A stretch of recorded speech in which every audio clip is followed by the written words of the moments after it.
पाकिस्तान ने भारत के बीएसएफ के जवान पूनम कुमार शाह को छोड़ दिया है। कांस्टेबल पूनम बुधवार सुबह 10:30 बजे अटारी बाघा बॉर्डर से भारत लौट आए। डीजीएमओ लेवल पर बातचीत के बाद उन्हें 23 दिनों के बाद छोड़ा गया है। उन्हें मेडिकल जांच के लिए ले जाया गया है, जिसके बाद उन्हें घर जाने दिया जाएगा। बीएसएफ जवान मामले में क्या क्या हुआ, शुरुआत से आपको पूरी कहानी समझाते हैं।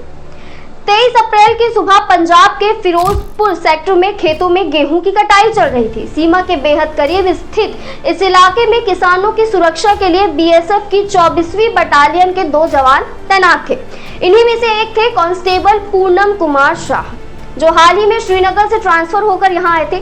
अचानक ड्यूटी के दौरान उनकी तबीयत बिगड़ी और वो कुछ देर आराम करने के लिए पास के एक पेड़ के नीचे बैठने चले गए, लेकिन ये पेड़ 0 लाइन पार कर पाकिस्तान की सीमा में था। बस यहीं से शुरू हुई एक जवान की जंग, सरहद के उस पार से वापस अपने वतन लौटने की। जैसे ही पूनम शाह ने सीमा लांघी, पाकिस्तान रेंजर्स ने उन्हें घेर लिया, उनकी राइफल, बैग और पानी की बोतल छीन ली और हिरासत में ले लिया। बीएसएफ के अफसर तुरंत मौके पर पहुंचे और पाक रेंजर से बात की, लेकिन उन्होंने जवान को लौटाने से इनकार कर दिया। पाकिस्तान ने इसे अवैध प्रवेश करार दिया। इसके बाद भारत की ओर से लगातार कोशिशें शुरू हुई। 2 से 3 बार फ्लैग मीटिंग हुई, लेकिन नतीजा कुछ नहीं निकला। तब बीएसएफ के डीजी दलजीत सिंह चौधरी ने खुद गृह सचिव गोविंद मोहन से बातचीत की। मामला गंभीर होता जा रहा था। इसी बीच जवान की गर्भवती पत्नी रजनी शाह पश्चिम बंगाल से फिरोजपुर पहुंची। उन्होंने बीएसएफ अधिकारियों से मुलाकात की और 2 दिन वहीं रही, लेकिन तबीयत बिगड़ने के कारण उन्हें लौटना पड़ा। फिर भी उन्होंने उम्मीद नहीं छोड़ी। पाकिस्तान ने इसी बीच जवान की 2 तस्वीरें जारी की। एक में वो पेड़ के नीचे खड़े थे और दूसरी में आंखों पर पट्टी बंधी हुई थी।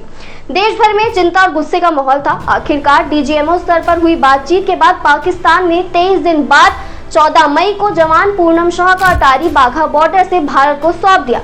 मेडिकल जांच के बाद उनसे पूछताछ की गई और फिर उन्हें घर भेज दिया गया। उनकी पत्नी रजनी शाह ने भावुक होकर कहा, मेरे पति सही सलामत लौट आए, यही सबसे बड़ी बात है। मोदी जी हैं तो मुमकिन है, उन्होंने मेरा सुहाग लौटा दिया। देखिए मैडम, उनसे तो मेरी 3 दिन पहले कांटेक्ट हुई थी, 4 दिन पहले। तो उन्होंने मुझे कहा था कि टेंशन मत लीजिए, इसी सप्ते आपके हस्बैंड आ जाएंगे। मैंने उन्होंने भी बहुत योगदान दिया, बहुत जोर शोर से वो भी बात कर रही थी। बीएसएफ के डिपार्टमेंट में जितने भी सीनियर हैं, हमारे यहाँ के जो चेयरमैन है, वो तो शुरू दिन से ही लगे हुए हैं। और कल्याण सर भी आए थे, फोन पे वो भी बात करते थे, कैसे है, नहीं है, टेंशन मत लीजिए, आपके हस्बैंड बहुत जल्दी। देखिए सभी का सपोर्ट है, पूरी देश मेरे लिए खड़ी थी।